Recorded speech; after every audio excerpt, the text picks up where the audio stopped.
Vikramshila IAS coaching institute 14 बीघा ऋषिकेश। आधुनिक भारत का इतिहास कर रहे थे हम लोग। स्वतंत्र भारत की उपलब्धियां 1947 से 1974 यानी achievements of the independent India. ठीक है, आज का टॉपिक है भारतीय कम्युनिस्ट पार्टी ऑफ इंडिया।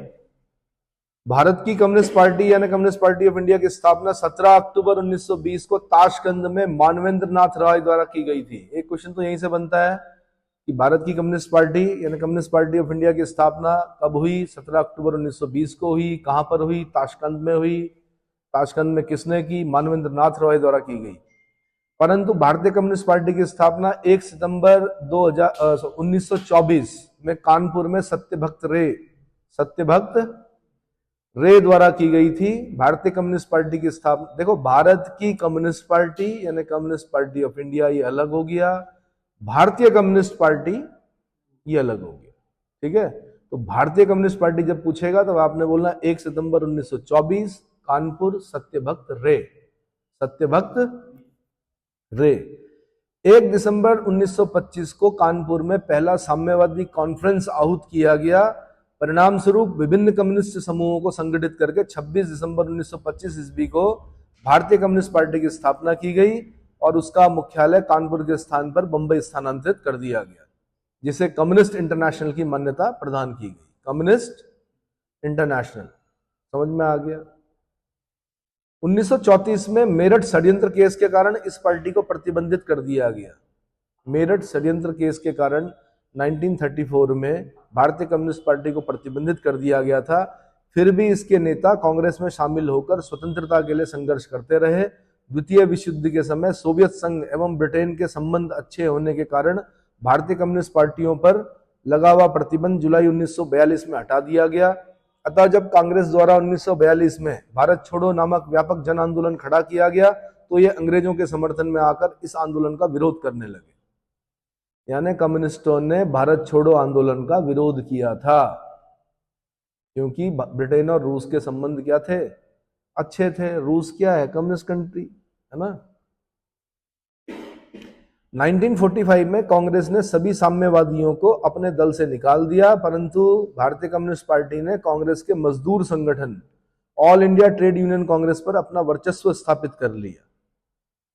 भारतीय कम्युनिस्ट पार्टी ने कांग्रेस के मजदूर संगठन all India trade union Congress AITUC, जिसकी स्थापना की 1920 में हुई थी, जिसके पहले अध्यक्ष लाला लाजपत राय थे, उस पर अपना वर्चस्व स्थापित कर लिया, जिससे 1945 ईस्वी में जो प्रांतीय चुनाव हुए उसमें 1585 प्रांतीय विधानसभा सीटों में से इन्हें 8 सीटों पर विजय मिली।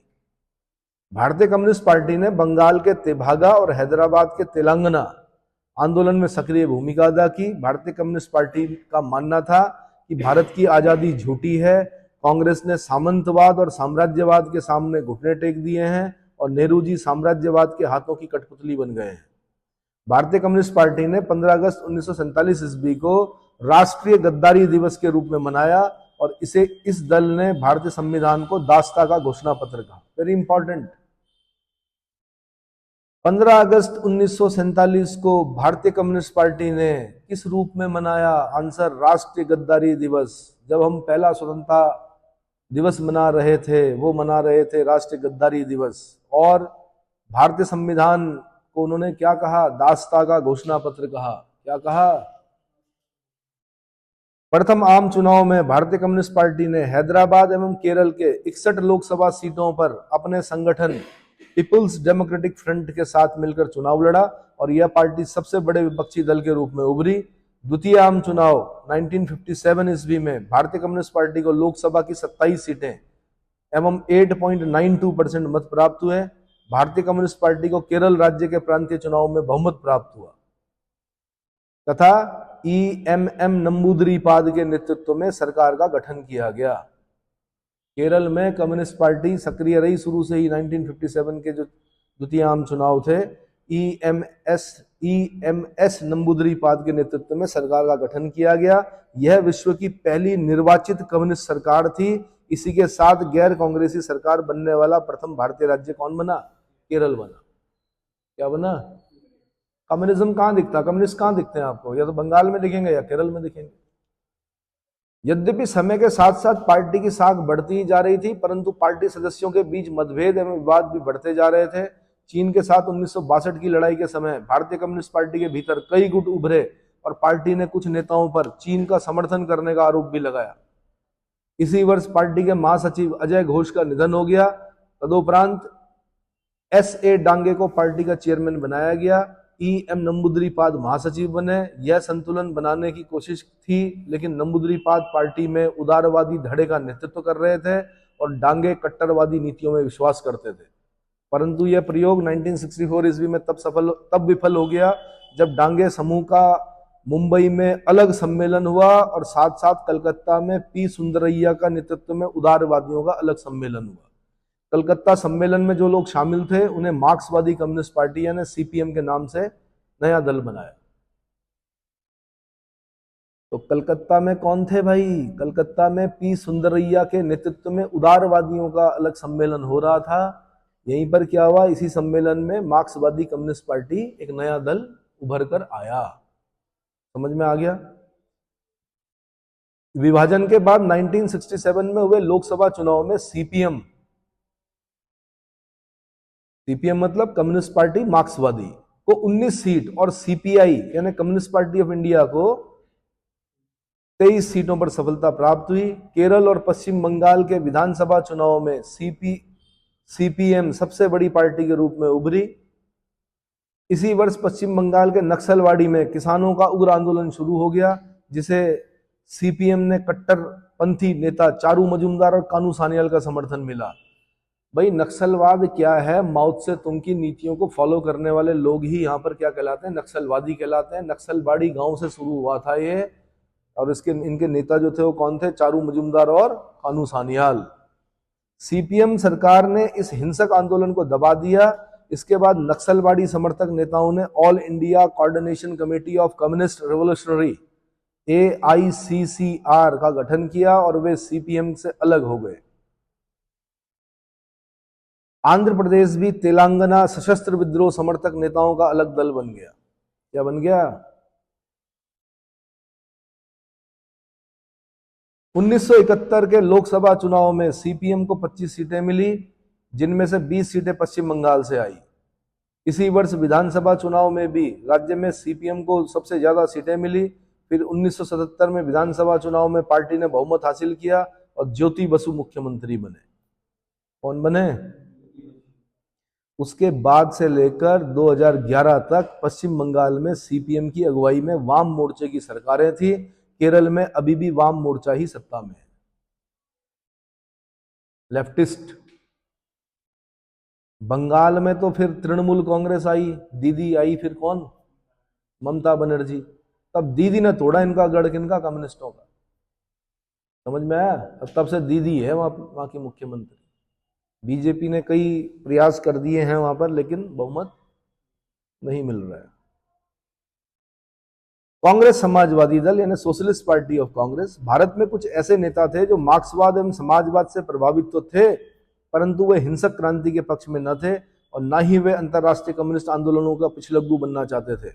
वे कांग्रेस में रहकर समाजवादी विचारधारा को फैलाना चाहते थे। इनके लिए 17 मई 1934 को जयप्रकाश नारायण ने पटना में JP present diary why socialism, Jayaprakash Narayan Hazaribagh की जेल की दीवारों को फांदकर भारत छोड़ो आंदोलन को समर्थन देने वाले या नेतृत्व प्रदान करने वाले जयप्रकाश नारायण पटना में कुछ समाजवादी नेताओं की एक बैठक बुलाई। इसी बैठक में बिहार कांग्रेस समाजवादी दल का जन्म हुआ। आचार्य नरेंद्र देव इस पार्टी के अध्यक्ष बने, जयप्रकाश नारायण महासचिव बने। बिहार कांग्रेस समाजवादी दल, जयप्रकाश नारायण क्या बने? महासचिव। आचार्य नरेंद्र देव क्या बने? अध्यक्ष। इनके अन्य प्रमुख नेता कौन थे? अच्युत पटवर्धन थे, मीनू मसानी थी, अशोक मेहता थे। इन नेताओं ने देश के विभिन्न क्षेत्रों के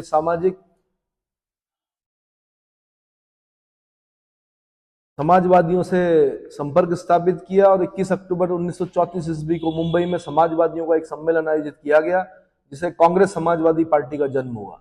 जयप्रकाश नारायण महासचिव और मीनू मसानी संयुक्त सचिव चुने गए। इनकी 4 मूलभूत मान्यताएं थी। नंबर 1, भारत में स्वतंत्रता के लिए संघर्ष सबसे महत्वपूर्ण है। नंबर 2, राष्ट्रवाद समाजवाद के लिए आवश्यक है। नंबर 3, कांग्रेस के अंदर ही रहकर कार्य करना। और नंबर 4, लक्ष्य प्राप्ति हेतु मजदूरों एवं किसानों को संगठित करना और इन लोगों की आर्थिक मांगों को लेकर संघर्ष करना।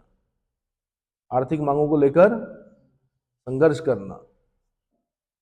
कांग्रेस सोशलिस्ट पार्टी का अपना एक अलग संविधान, सदस्यता, विचारधारा और अनुशासन था। अपने विचारों के अनुरूप 1946 ईस्वी में कैबिनेट मिशन का विरोध किया। ये ना तो संविधान सभा में भाग लिए और न ही अंतरिम सरकार में भागीदारी बने। 1948 ईस्वी में कांग्रेस ने नियम बनाया कि कांग्रेस के सदस्य किसी भी ऐसी पार्टी के सदस्य नहीं हो सकते जिनका अलग कानून और अनुशासन हो।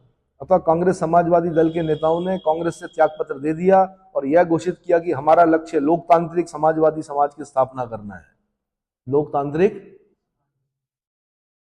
समाजवादी समाज की स्थापना करना है। स्वतंत्रता के पश्चात कांग्रेस सोशलिस्ट पार्टी ने अपने नाम से कांग्रेस शब्द हटाकर स्वयं को एक राजनीतिक दल के रूप में स्थापित किया, परंतु पहले आम चुनाव में सोशलिस्ट पार्टी को लोकसभा में मात्र 12 सीटें तथा विधानसभा में कुल 124 सीटें ही मिल सकी।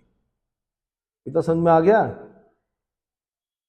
समाजवादी पार्टी सुने होंगे आप, है ना? कहाँ? तो ये सब जयप्रकाश नारायण इन सब के ही वो क्या है, शिष्य हैं एक तरह से। अब अगला जो है किसान मजदूर पार्टी। कौन?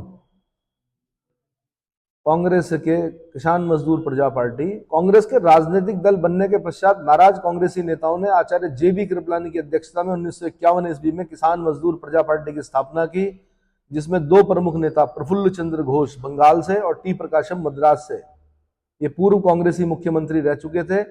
इस पार्टी को प्रथम आम चुनाव में लोकसभा के कुल 9 सीटें और विधानसभाओं में कुल 77 सीटें प्राप्त हो सकी। फिर एक पार्टी थी प्रजा सोशलिस्ट पार्टी। कौन? प्रजा सोशलिस्ट पार्टी। प्रथम आम चुनाव 1951-52 में कांग्रेस के अतिरिक्त अन्य दलों को करारी मात का सामना करना पड़ा।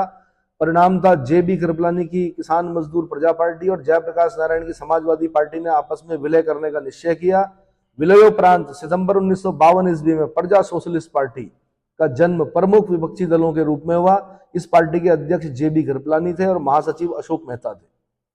इसके अन्य नेता जयप्रकाश नारायण, आचार्य नरेंद्र देव, बसावन सिंह, राम मनोहर लोहिया और जॉर्ज फर्नांडिस थे। जॉर्ज फर्नांडिस। इस पार्टी के नेता 2 विचारधाराओं से प्रेरित थे। एक विचारधारा के लोगों का मानना था कि प्रजा सोशलिस्ट पार्टी कांग्रेस का विरोध सिर्फ उन्हीं मुद्दों तक करेगी जो आम जनता के हितों का संरक्षण न करती हो। इस विचारधारा का नेतृत्व अशोक मेहता कर रहे थे, जबकि दूसरी विचारधारा के लोग कांग्रेस को पूर्णतः विरोध करने के पक्षधर थे। इनका नेतृत्व डॉक्टर राम मनोहर लोहिया कर रहे थे।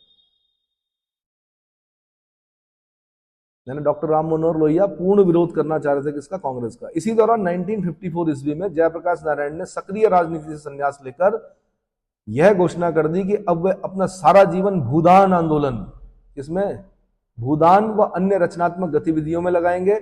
जयप्रकाश नारायण के साथ साथ इसी वर्ष आचार्य जेबी कृपलानी ने भी पार्टी सदस्यता से परित्याग करके आजीवन पार्टी विहीन राजनीति करने की घोषणा की। इन दोनों विचारधाराओं में जंग जारी रही। परिणाम था 1955 ईस्वी में डॉक्टर राम मनोहर लोहिया ने इस पार्टी से अलग होकर एक नई पार्टी सोशलिस्ट पार्टी की स्थापना की। राम मनोहर लोहिया नाम सुने हो? राम मनोहर लोहिया से अलग होने से पार्टी का अंतर कलह कुछ समय के लिए थमसा गया, जबकि जयप्रकाश नारायण के संन्यास, जेबी कृपलानी की पार्टी सदस्यता से परित्याग और आचार्य नरेंद्र देव के निधन 1956 के बावजूद भी द्वितीय आम चुनाव 1957 में इस पार्टी को लोकसभा में 10.41% मतों के साथ 19 सीटें प्राप्त हुई, जिससे यह तीसरी सबसे बड़ी पार्टी बन गई। तीसरे आम चुनाव में पार्टी का पतन प्रारंभ हो गया 62 में। पार्टी लोकसभा में मात्र 6.81% मतों के साथ 12 सीटें प्राप्त कर सकी। इसका प्रमुख कारण पार्टी के कुछ सदस्यों का झुकाव कांग्रेस की तरफ होना था, जो चुनाव के बाद स्पष्ट रूप से उभर कर सामने आया। 1963 ईस्वी में अशोक मेहता को योजना आयोग का उपाध्यक्ष बनाने का प्रस्ताव कांग्रेस की तरफ से आया और उन्होंने सहर्ष स्वीकार कर लिया। परिणाम तो मेहता जी को पार्टी से निकाल दिया गया। इसी प्रकार मेहता जी के साथ साथ टी प्रकाशम आंध्र प्रदेश वाले, पी थानू पिल्ले केरल वाले, पीसी घोष बंगाल, महामाया प्रसाद सिन्हा बिहार और त्रिलोकी सिंह उत्तर प्रदेश आदि नेता कांग्रेस में शामिल हो गए। इसके अतिरिक्त 1969 में जॉर्ज फर्नांडिस के नेतृत्व में कुछ नेता अलग होकर संयुक्त सोशलिस्ट पार्टी की स्थापना किया। इन्हीं घटनाओं का परिणाम था कि 1971 के आम चुनाव में पार्टी को लोकसभा में मात्र 2 सीटें प्राप्त हुई। इस पराजय के पश्चात 1972 में जॉर्ज फर्नांडिस की संयुक्त सोशलिस्ट पार्टी और प्रजा सोशलिस्ट पार्टी का पुनः विलय हुआ और विलय के पश्चात इसका नाम सोशलिस्ट पार्टी रखा गया। परंतु इस पार्टी का प्रदर्शन अपेक्षानुरूप नहीं हो गया। अंततः श्रीमती इंदिरा गांधी के आपातकाल के विरोध में 1977 में गठित जनता पार्टी में इस पार्टी का विलय हो गया।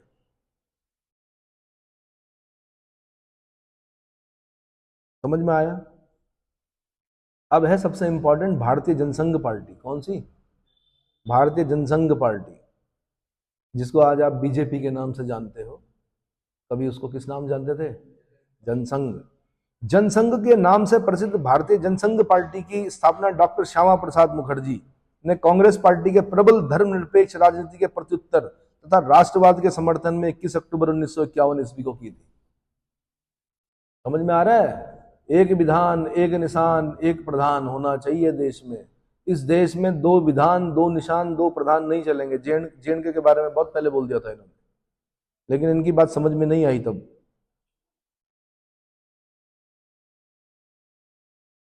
इसे व्यापक रूप से राष्ट्रीय स्वयंसेवक संघ की राजनीतिक शाखा के रूप में जाना जाता है, आरएसएस की शाखा के रूप में जाना जाता है, जिसका प्रमुख उद्देश्य भारतीय हिंदू संस्कृति पहचान को संरक्षित करना एवं कांग्रेस के मुस्लिम और पाकिस्तान को लेकर तुष्टीकरण को रोकना था।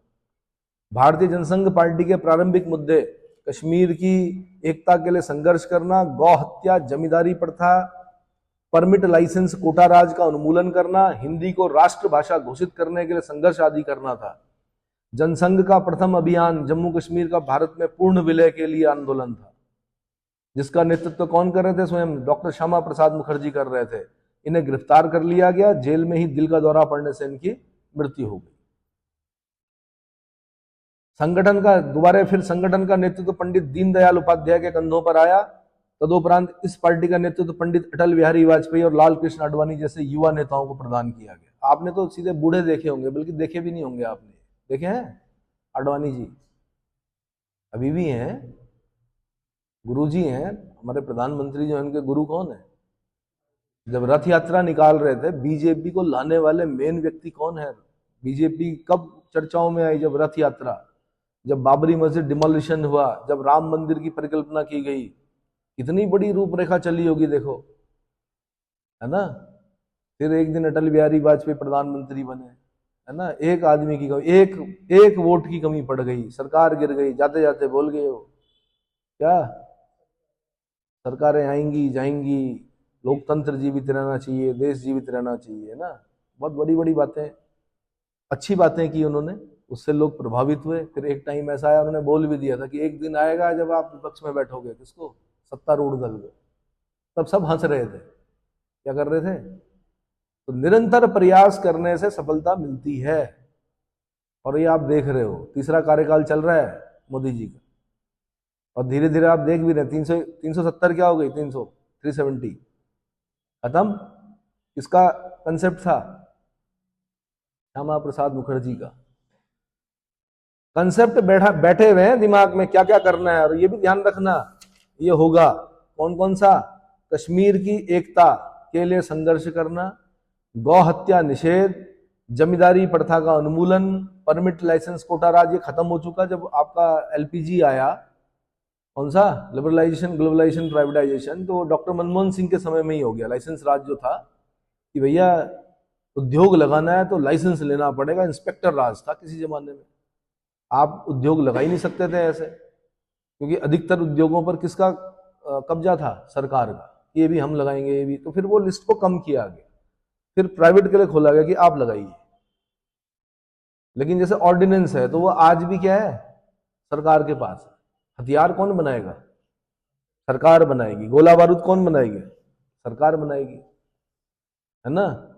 अब जब सरकार बनाएगी तो भाई फिर वो बहुत लंबे समय तक 303 और .22 जैसी बंदूकें ही रहेंगी, फिर उन्नत हथियार नहीं बन पाएंगे। और अमेरिका में और फ्रांस में और तब फिर अलग अलग जगह जो डिफेंस डील देखते होंगे आप, तो हथियार कहां से ले रहे हैं हम लोग? बाहर से ले रहे हैं। अभी लड़ाकू विमान लिए थे हमने कुछ टाइम पहले, राफेल, कहां से लिए? फ्रांस से लिए। क्यों लिए? ये डिफेंस डील जो हमारी अमेरिका के साथ हुई है, या इटली के साथ जो बोफोर्स तो ली हमने जिसमें घोटाला हुआ, क्यों ले रहे हैं हम बोफोर्स तोप उनसे? हमारे यहाँ क्यों नहीं बन रहा है? क्यों नहीं बन रहा भाई? सरकारी नियंत्रण में या तो हम अपने वैज्ञानिकों को उस प्रकार की सुविधा और उस प्रकार का सम्मान नहीं दे पा रहे हैं, उस प्रकार का पैकेज नहीं दे पा रहे हैं। सुविधा भी तो देनी पड़ेगी, रिसर्च एंड डेवलपमेंट के लिए पैसा देना पड़ेगा, रिलीज करना पड़ेगा, है ना, तब जाके चीजें सामने आएंगी। भाई जो रातों रात क्या कर सकते हैं, बोफोर्स का गोला बना सकते हैं, डीआरडीओ ने तो बनाया बाद में। बोफोर्स का गोला पड़ रहा था 1 लाख रुपए का, उन्होंने 10,000 का बना दिया। उन्होंने कहा भाई बहुत सारी सेलिंग करनी है, कि इतनी कैसे करेंगे, लाख लाख 2-2 लाख रुपए गोले कैसे छोड़ेंगे। इटली की वो थी ना वो तोप, कौन सी, बोफोर्स, ऊपर बैठा हुआ था आतंकवादी पहाड़ के ऊपर, कैजुअलिटी हो रही थी, यंग ऑफिसर्स हमारे क्या हो रहे थे, शहीद हो रहे थे, सेलिंग करनी थी। तो श्यामा प्रसाद मुखर्जी भाई, ठीक है, हिंदी को राष्ट्रभाषा घोषित करने के लिए संघर्ष, जनसंघ का प्रथम अभियान जम्मू कश्मीर का भारत में पूर्ण विलय के लिए आंदोलन था, जिसका नेतृत्व कौन कर रहे थे, श्यामा प्रसाद मुखर्जी कर रहे थे। गिरफ्तार हुए, जेल में दिल का दौरा पड़ा, मृत्यु हो गई। संगठन का नेतृत्व पंडित दीनदयाल उपाध्याय, इनका नाम सुना है? आपकी जो 108 चलती है, निशंक जी मेरे ख्याल से स्वास्थ्य मंत्री थे, क्या थे उस समय, 108 चलाई गई जो एम्बुलेंस सेवा है, उसका नाम क्या है? पंडित दीनदयाल उपाध्याय 108 सेवा, आपातकालीन सेवा।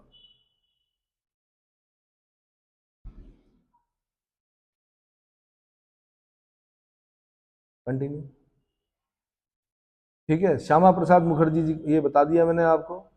फिर किसके पास आया नेतृत्व? पंडित अटल बिहारी वाजपेयी और लाल कृष्ण आडवाणी जैसे युवा नेताओं के पास प्रदान किया गया, जिन्होंने भारतीय सांस्कृतिक बहुरूपता का परित्याग करके एक देश, एक संस्कृति, एक राष्ट्र और एक भाषा का नारा बुलंद किया। इस पार्टी ने हिंदू कोड बिल का विरोध किया और वापस लिए जाने का आग्रह किया। चुनावी दृष्टि से जनसंघ पार्टी को अत्यधिक सफलता न मिल सकी। इसे लोकसभा में 1952 में 3 सीटें, लगाओ, 52 में कितनी थी? 3 सीटें, 57 में कितनी? 4 सीटें, 62 में कितनी? 14 सीटें, 67 में कितनी? 35 सीटें, 71 में कितनी? 22 सीटें। अंततः इंदिरा गांधी के आपातकाल के विरुद्ध 1970 में जनता पार्टी में भारतीय जनसंघ पार्टी का भी विलय हो गया, ठीक है। उसके बाद अगली पार्टी है Dravida Munnetra Kazhagam party, DMK party जिसको बोलते हैं, नाम सुने हो? डीएमके नहीं सुना? हाँ, अभी नाम आ जाएगा, आपको पता चल जाएगा कौन कौन थे इसमें। तो द्रविड़ मुनेत्र कड़गम शब्द का शाब्दिक अर्थ होता है द्रविड़ प्रगति संघ, द्रविड़ प्रगति संघ, जिसे द्रुमक नाम से भी जाना जाता है। किस नाम से? इस दल की स्थापना 17 सितंबर 1949 ईस्वी को कांजीवरम नटराजन अन्नादुरई ने रायपुरम चेन्नई के रॉबिन्सन पार्क में की थी। इसका प्रमुख प्रारंभिक उद्देश्य था भारत में द्रविड़ राज्य की स्थापना करना। क्या करना? द्रविड़ राज्य की स्थापना करना। इनका मानना था कि दक्षिण भारत के ब्राह्मण तथा उत्तर भारतीय हिंदी भाषी लोग आर्य हैं, संपूर्ण भारतीय द्रविड़ हैं, अतः भारत में द्रविड़ राज्य की स्थापना होनी चाहिए। वस्तुतः इस दल की मूल जड़ें 20 जनवरी 1916 को टीएम नायर द्वारा स्थापित दक्षिण भारतीय उदारवादी संघ में खोजा जा सकता है। कालांतर में इस संस्था ने जस्टिस नामक समाचार पत्र निकाला, जिससे इसे जस्टिस पार्टी की संज्ञा से अभिहित किया जाने लगा। इसी पत्र के माध्यम से 1938 ईस्वी में ईवी रामास्वामी नायकर पेरियार ने मंदिर प्रवेश को लेकर ब्राह्मण विरोधी व्यापक जन आंदोलन चलाया था। मंदिर प्रवेश गुरुवायूर आंदोलन, ईवी रामास्वामी नायकर पेरियार। उन्होंने कहा ऐसा कैसे, निम्न जातीय लोगों को मंदिर में प्रवेश करने क्यों नहीं दिया जा रहा ब्राह्मणों के द्वारा, है ना। जस्टिस पार्टी का 16वां अधिवेशन 1944 में सेलम में हुआ, जहां इसका नाम परिवर्तन करके द्रविड़ कड़गम कर दिया गया। यद्यपि यह पार्टी सामाजिक सुधारों के लिए आंदोलन कर रही थी, लेकिन 1949 ईस्वी में सीएन अन्नादुरई ने अपने राजनीतिक गुरु ईवी रामास्वामी नायकर से असंतुष्ट होकर एक अलग राजनीतिक पार्टी की स्थापना की, जिसे द्रविड़ मुनेत्र कड़गम कहा गया। क्या कहा गया? द्रविड़ मुनेत्र कड़गम, डीएमके, जिसका मतलब होता है द्रविड़ प्रगति संघ। इस दल ने 1967 ईस्वी के चुनाव में तमिलनाडु में 234 सीटों में से 137 सीटें पर विजय प्राप्त कर ली। कितनी? अरे भाई 50% पार कर गए, है ना। इसके साथ ही CN अन्नादुरै के नेतृत्व में तमिलनाडु में प्रथम गैर कांग्रेसी सरकार बनी। कब? 67 में। 1972 ईस्वी में पूर्व अभिनेता व राजनीतिज्ञ MG रामचंद्रन इस पार्टी से अलग होकर ऑल इंडिया अन्ना द्रविड़ मुनेत्र कड़गम नामक नई पार्टी, AIDMK बोलते हैं जिसको, AIADMK। और अम्मा किसमें थी? अम्मा, हाँ जी, जयललिता, सुश्री जयललिता। तो MG रामचंद्रन क्या थे? अभिनेता थे, सुपरस्टार थे, वहां के लोग पूजा करते थे उनकी, मंदिर थे उनके। वहां के फिल्म स्टार्स जो होते हैं उनके मंदिर भी होते हैं, पूजा की जाती है उनके बर्थडे पर, जुलूस निकाले जाते हैं और उनके मरने पर लोग आत्महत्या करते हैं। ये पता है? परंपरा है दक्षिण भारत की। हाँ, AIADMK। तो इसमें आपने देखा होगा, अम्मा को भी देखा होगा, अम्मा कैंटीन चलाई, 5 रुपए में बढ़िया इडली सांभर सब, है ना, गरीब आदमी का भोजन। आप भी खोलो, 5 रुपए में दाल चावल रोटी सब्जी कैंटीन खोलो कोई ऐसी। कहाँ चलती है? इंदिरा अम्मा कैंटीन। क्वालिटी भाई, क्वालिटी। अच्छा, 10 रुपए में क्या? रोटी सब्जी चावल। क्वालिटी क्या होती है? हाँ जी, लाइफ जैकेट पहन के आओ तब देखो। उसके बाद 1972 ईस्वी के पूर्व भारतीय आम चुनाव होते हैं भाई, इंडियन जनरल इलेक्शन बिफोर 1972। उसके बाद मैं भारतीय आम चुनाव 1972 से पहले के बता रहा हूँ। 1972 से पहले क्या क्या हुआ? इंडिया जनरल इलेक्शन जो बिफोर 1972 AD। तो चुनाव लोकतंत्र का आधार स्तंभ है, ये पता ही है आपको। स्वतंत्रता के उपरांत भारत ने चुनाव का एक लंबा सफर तय किया। 1951-52 ईस्वी से 1972 ईस्वी में देश में कुल 5 आम चुनाव हुए। 6 प्रधानमंत्रियों ने देश का नेतृत्व प्रदान किया। पहला लोकसभा चुनाव जो हुआ 1951-52 में हुआ, भारत का पहला आम चुनाव जिसको बोला जाता है। उसके पश्चात देश में पहली बार 1952 में लोकसभा का गठन हुआ। इससे भारतीय राष्ट्रीय कांग्रेस 364 सीटों के साथ सत्ता में आई। कितनी? 364 सीटों के साथ सत्ता में आई। जवाहरलाल नेहरू देश के पहले निर्वाचित प्रधानमंत्री बने। प्रथम आम चुनाव से ठीक पहले नेहरू जी के 2 पूर्व कैबिनेट सहयोगियों ने कांग्रेस के वर्चस्व को चुनौती देने के लिए अलग राजनीतिक दलों की स्थापना कर ली थी। उसमें जहां एक और श्यामा प्रसाद मुखर्जी ने अक्टूबर 1951 में जनसंघ की स्थापना की थी, वहीं दूसरी ओर दलित नेता डॉक्टर भीमराव अंबेडकर ने अनुसूचित जाति महासंघ, जिसे बाद में रिपब्लिकन पार्टी का नाम दिया गया, इसको याद कर लीजिएगा, अनुसूचित जाति महासंघ का नाम ही रिपब्लिकन पार्टी है और संस्थापक कौन है? दलित नेता डॉक्टर भीमराव अंबेडकर को पुनर्जीवित किया।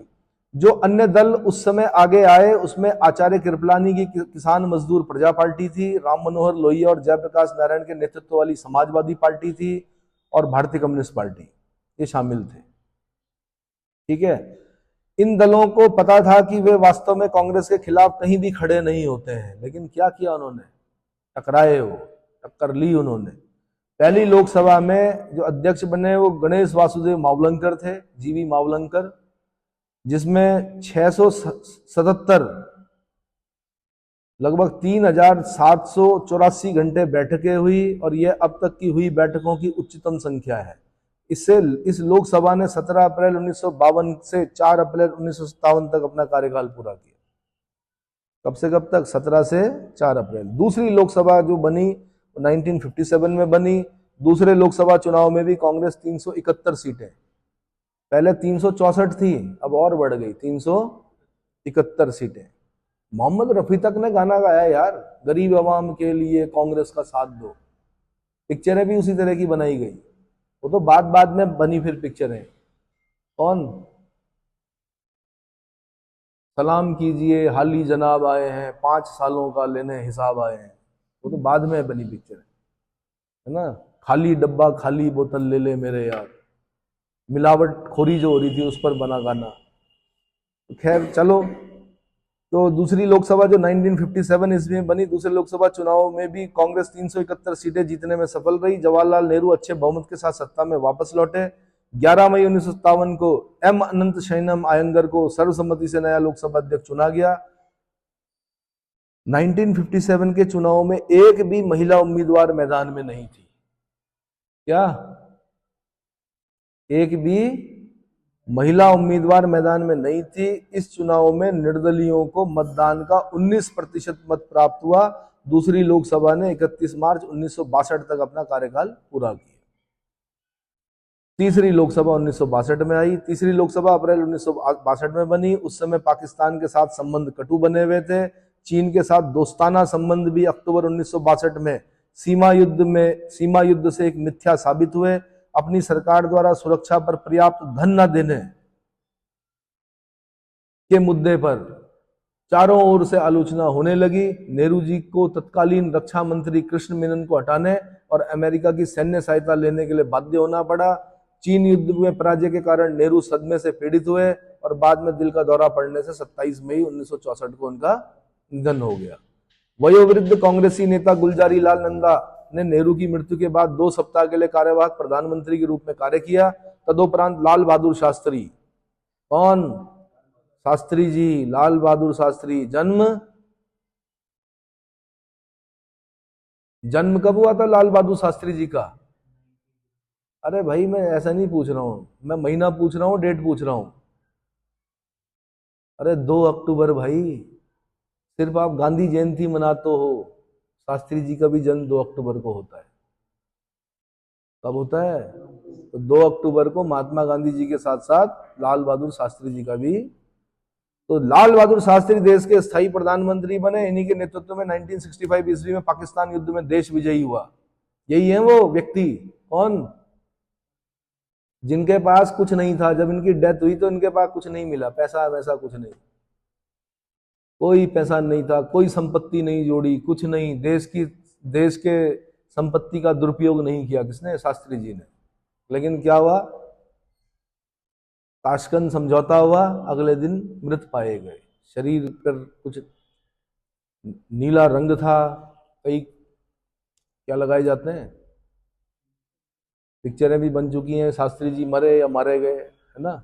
चलो, तो लाल बहादुर शास्त्री जी देश के स्थायी प्रधानमंत्री बने। भाई, किसी प्रधानमंत्री की किसी दूसरे देश में मृत्यु होना, प्रधानमंत्री ऐसा थोड़ा होता है कि कोई चेकअप नहीं हो रहा। रोज लगभग मेडिकल चेकअप होते हैं इनके। आप सुबह तक सही हो, रात तक भी ठीक हो, अचानक अगली सुबह तक क्या मृत कैसे पाए जा सकते भाई? ईसीजी वीसीजी सब होता था, है ना। जो आपके कई मृत्यु ऐसी हैं जो कंट्रोवर्शियल है, मतलब कि ऐसे कैसे हो गए? लाल बहादुर शास्त्री जी हो गए आपके। कौन? हिटलर को छोड़ो यार, अपने देश की बात करो। हिटलर ने तो, क्या नाम है इनका, ये थल सेना अध्यक्ष है जोशी जी, उत्तराखंड के। उत्तराखंड राज्य आंदोलन चल रहा था, जोशी जी की मृत्यु हो गई। यार, आप चीफ ऑफ आर्मी स्टाफ हो, आपकी डेथ ऐसे कैसे हो सकती है? पोलो खेलते खेलते की तबीयत खराब हो गई, सुबह आपका मेडिकल होता है ना। तीसरे कौन? हेलीकॉप्टर में कैसे आपकी दुर्घटना हो सकती है? कौन? विपिन रावत जी। तो कुछ सवाल खड़े होते हैं, कुछ विदेशी षड्यंत्र भी बताए जाते हैं, है ना। तो शास्त्री जी भाई पाकिस्तान युद्ध जीत लिया। इन्हीं के समय में फिर मनोज कुमार को उन्होंने वो किया था कि भाई कुछ ऐसी पिक्चरें बनाओ, जय जवान जय किसान, मेरे देश की धरती सोना उगले उगले हीरा मोती, है जब जीरो दिया मेरे भारत ने तब दुनिया को गिनती आई। सुने हो? है कस्में वादे प्यार वफा सब बातें हैं, बातों का क्या। और गाने उस तरह के बने, देशभक्ति से ओतप्रोत गाने बने। शास्त्री जी और पाकिस्तान के राष्ट्रपति मोहम्मद अयूब खान ने पूर्व सोवियत संघ के ताशकंद में, उस समय सोवियत संघ में पड़ता था ताशकंद, 10 जनवरी 1966 को एक शांति संधि पर हस्ताक्षर किए। शास्त्री जी अपनी जीत के फायदे को देखने के लिए ज्यादा समय तक जीवित नहीं रहे। अगले दिन उनकी मृत्यु होगी। 11 जनवरी को 1966 को मृत पाए गए शास्त्री। शास्त्री जी की मृत्यु से उत्पन्न हुए रिक्त स्थान के कारण कांग्रेस एक बार पुनः नेतृत्व विहीन हो गई। नेहरू जी की बेटी इंदिरा गांधी ने प्रधानमंत्री बनने से पहले एक बार पुनः गुलजारी लाल नंदा को 1 महीने से कम समय के लिए कार्यवाहक प्रधानमंत्री बनाया। इंदिरा शास्त्री जी के मंत्रिमंडल में सूचना एवं प्रसारण मंत्री के रूप में कार्य करती थी। तत्कालीन कांग्रेस अध्यक्ष के कामराज ने 1966 में इंदिरा को प्रधानमंत्री बनाने में महत्वपूर्ण भूमिका निभाई। किसने? के कामराज। क्या इनके नाम से कोई हवाई अड्डा है या कोई पोर्ट है, बंदरगाह या कोई हवाई अड्डा? के कामराज, देखना जरा। के कामराज हवाई अड्डा कहां है या बंदरगाह? चेन्नई। क्या एयरपोर्ट? चेन्नई एयरपोर्ट को क्या बोला जाता है? कामराज एयरपोर्ट बोला जाता है। पुराना नाम क्या है चेन्नई एयरपोर्ट का? जैसे दिल्ली के एयरपोर्ट को इंदिरा गांधी इंटरनेशनल एयरपोर्ट कहा जाता है, वैसे ही चेन्नई के एयरपोर्ट को क्या कहते हैं? के कामराज। महत्वपूर्ण भूमिका निभाई थी। वरिष्ठ कांग्रेसी नेता मोरारजी देसाई के तीव्र विरोध के बावजूद इंदिरा गांधी 24 जनवरी 1966 को प्रधानमंत्री बन गई। कांग्रेस के लिए वास्तव में यह समय अनुकूल नहीं था। पार्टी आंतरिक संकटों से जूझ रही थी। देश हाल में लड़े गए 2 युद्धों के प्रभाव से उबर रहा था। जिन अन्य मुद्दों को लोकसभा में हिलाकर रख दिया उनमें मिजो आदिवासी बगावत, मिजोरम में आदिवासी बगावत हो गई, अकाल, श्रमिक अशांति, रुपया अवमूल्यन, मनी का डिवैल्यूएशन कर दिया गया भाई। जैसे आपने नोटबंदी देखी है, वैसे इस देश ने 2 बार डिवैल्यूएशन देखा है। डॉलर के मुकाबले रुपए की कीमत को क्या कर दिया जाता है? गिरा दिया जाता है। क्यों गिराया जाता है? आयात को हतोत्साहित और निर्यात को प्रोत्साहित करने के लिए डिवैल्यूएशन करती कभी कभी सरकार, मनी का, रुपये का।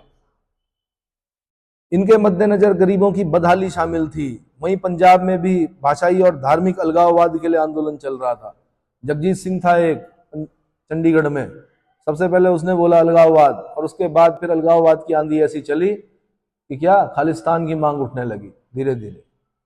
भिंडरवाला और बादल, कई लोग क्या किए गए। चौथी लोकसभा 1967 ईस्वी। कांग्रेस के आंतरिक संकट का असर 1967 के चुनावों के परिणामों में साफ दिखाई दिया। पहली बार कांग्रेस ने निचले सदन में करीब 78 सीटों को खो दिया। उसे 283 सीटों पर ही विजय प्राप्त हो सकी, यानी लोकसभा में सिर्फ 283 सीटें। सोचो ना, कभी जो 364 और 371 की सीटों पर बैठते थे, वो कितने पे बैठे?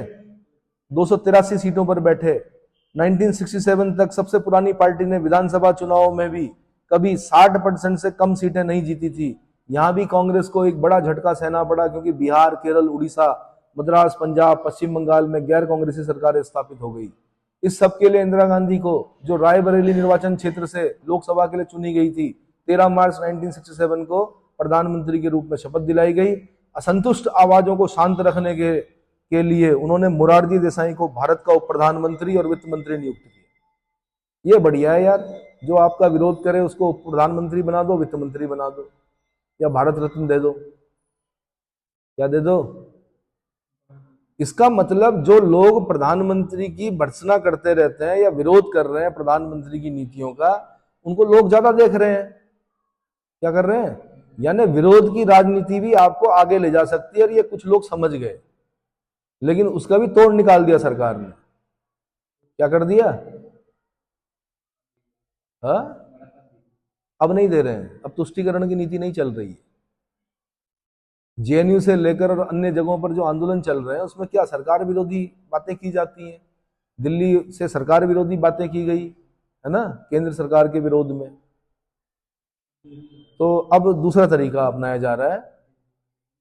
ठीक है, तो मोरारजी देसाई को भारत का प्रधानमंत्री और वित्त मंत्री नियुक्त किया गया। मोरारजी देसाई ने नेहरू की मृत्यु के बाद इंदिरा को प्रधानमंत्री बनाए जाने का विरोध किया था।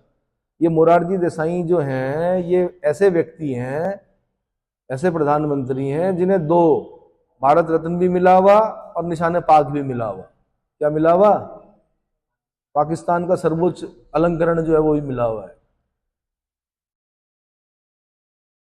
कांग्रेस पार्टी के भीतर मतभेद बढ़ते रहे। कांग्रेस ने 12 नवंबर 1969 ईस्वी को अनुशासनहीनता के लिए मोरारजी देसाई को निष्कासित कर दिया।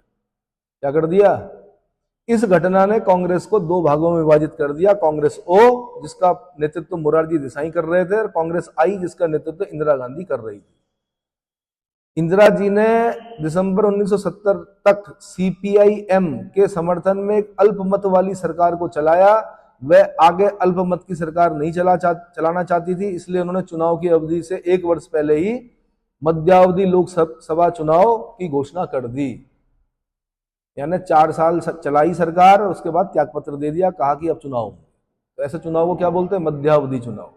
ठीक है जी। 5वीं लोकसभा 1971, इंदिरा गांधी ने 1971 में कांग्रेस को भारी बहुमत से जीत दिलाई। गरीबी हटाओ के चुनावी नारे के साथ प्रचार करते हुए वह 352 सीटों के साथ संसद में वापस आ गई। 352 सीटें, लगभग लगभग अपने पिताजी के बराबर। 364 पे कौन आए थे? नेहरू आए थे।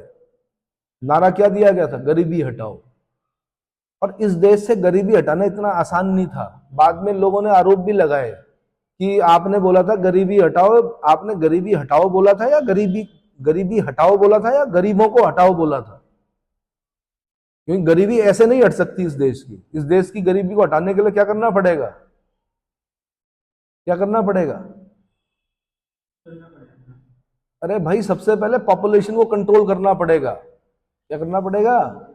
शिक्षा का प्रसार करना पड़ेगा। शिक्षा पर बजट का बहुत बड़ा खर्चा, बहुत बड़ा अमाउंट खर्च करना पड़ेगा। नहीं आया समझ में? साथ में आपको प्राइवेट सेक्टर, पब्लिक सेक्टर में खोलने पड़ेंगे दरवाजे, और आपको बड़ी योजनाएं चलानी पड़ेंगी, तब जाके काम मिलेगा, तब जाके गरीबी हट सकती है।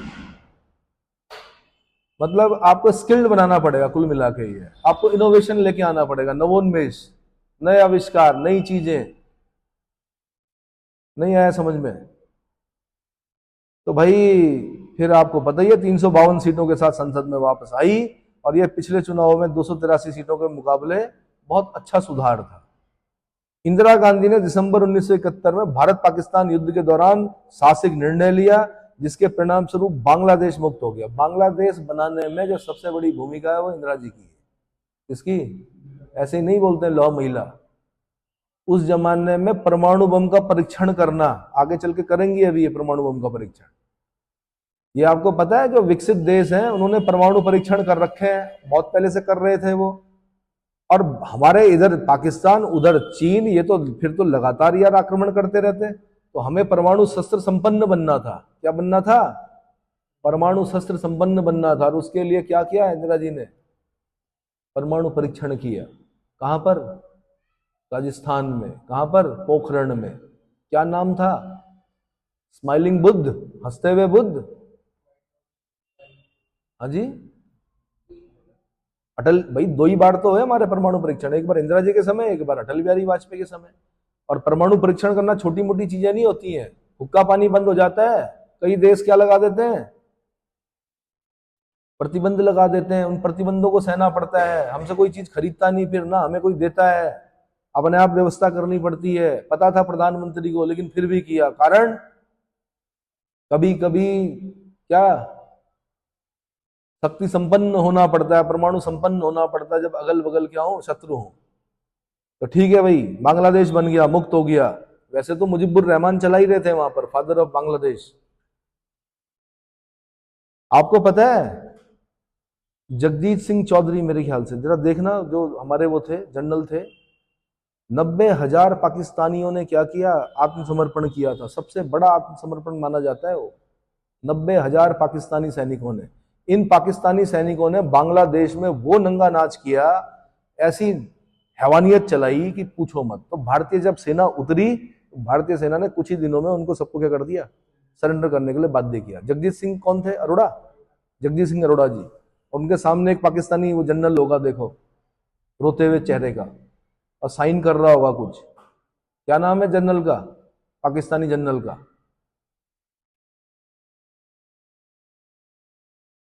90,000 सैनिक लौटाए यार हमने उनके। तो दिसंबर 1971 के बाद भारत की जीत का सभी भारतीयों द्वारा स्वागत किया गया। इंदिरा गांधी ने दिसंबर 1971 में भारत पाकिस्तान युद्ध के दौरान साहसिक निर्णय लिया, बांग्लादेश मुक्त हो गया। 71 में भारत की जीत का सभी भारतीयों द्वारा स्वागत किया गया, क्योंकि यह चीन और संयुक्त राज्य अमेरिका की राजनयिक विरोधों का सामना करते हुए प्राप्त हुई थी। उस समय तत्कालीन सोवियत संघ और पूर्वी ब्लॉक के देशों को छोड़कर शायद ही किसी अन्य देश ने भारत के अंतर्राष्ट्रीय समर्थन किया था। इंदिरा गांधी और कांग्रेस दोनों के समक्ष कुछ अन्य समस्याएं भी थी। भारत पाक युद्ध में आई भारी आर्थिक लागत, दुनिया में तेल की कीमतों में वृद्धि औद्योगिक उत्पादन में गिरावट, ये आर्थिक कठिनाइयों को बढ़ा दिया था। 12 जून 1975 को इलाहाबाद उच्च न्यायालय ने चुनावी भ्रष्टाचार के आधार पर उनके 1971 के चुनाव को अवैध ठहरा दिया था। इस्तीफा के बावजूद इंदिरा गांधी ने 25 जून 1975 ईस्वी को देश में आपातकाल की घोषणा कर दी। क्या कर दी? तो लोकतंत्र की हत्या हुई, ये सबसे बड़ा दाग है कांग्रेस पर। कारण क्या था कि 1971 में जो चुनाव हुए थे उसको अवैध कर दिया किसने? इलाहाबाद उच्च न्यायालय ने। क्या अब इसके बाद गड़बड़ होने वाली थी तो आपातकाल लगा दिया। और आपातकाल कैसे लगाया कैबिनेट को भी पता नहीं, सीधे राष्ट्रपति को बोला, फोन पे ही बोला और आपातकाल लग गया। आपातकाल घोषणा होगी रातों रात। सुबह कैबिनेट से पूछा गया भाई आपको पता है? उन्होंने कहा हमें तो पता ही नहीं। संशोधन करना पड़ा, बाद में लिखना पड़ा कॉन्स्टिट्यूशन में कि कैबिनेट की लिखित सूचना पर ही आपातकाल लगाया जाएगा। और पहले 3 कारण होते थे, युद्ध, बाह्य आक्रमण और अभ्यंतरिक अशांति।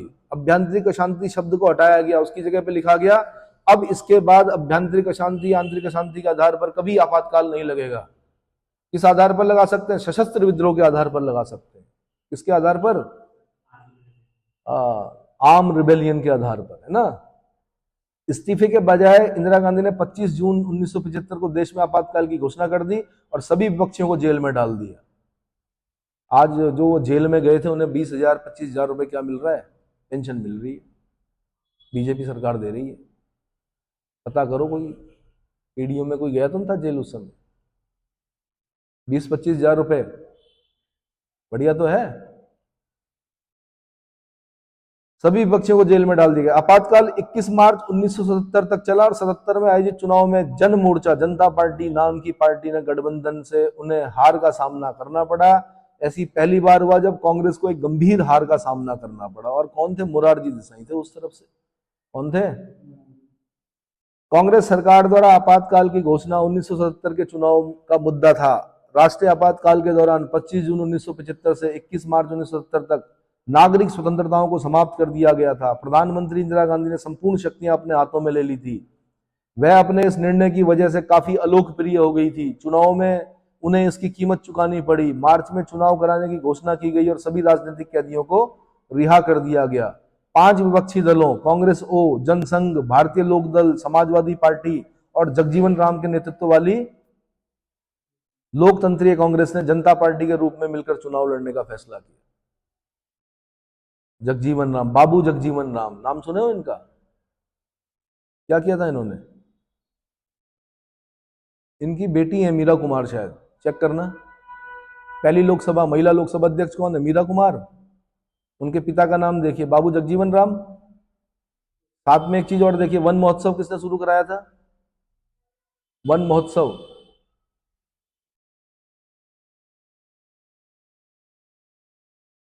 महोत्सव देखिए किसने शुरू किया था? तो कांग्रेस ओ, जनसंघ, भारतीय लोकदल, समाजवादी पार्टी और लोकतंत्रीय कांग्रेस। हाँ सॉरी, ये तो के एम मुंशी ने चलाया था। कौन? वन महोत्सव। और जगजीवन राम जी की बेटी का नाम है मीरा कुमार, जो कि पहली महिला लोकसभा अध्यक्षा रही है। ठीक है,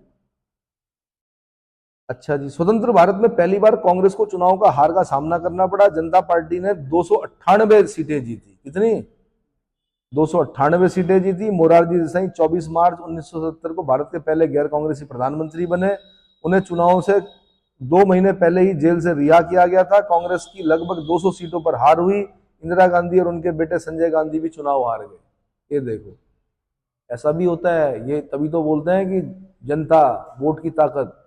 इंदिरा गांधी तक चुनाव हार गई, संजय गांधी चुनाव हार गया। समझ में आया? अब क्योंकि हम खाली यहीं तक पढ़ रहे हैं, कहां तक? 1972 तक बस।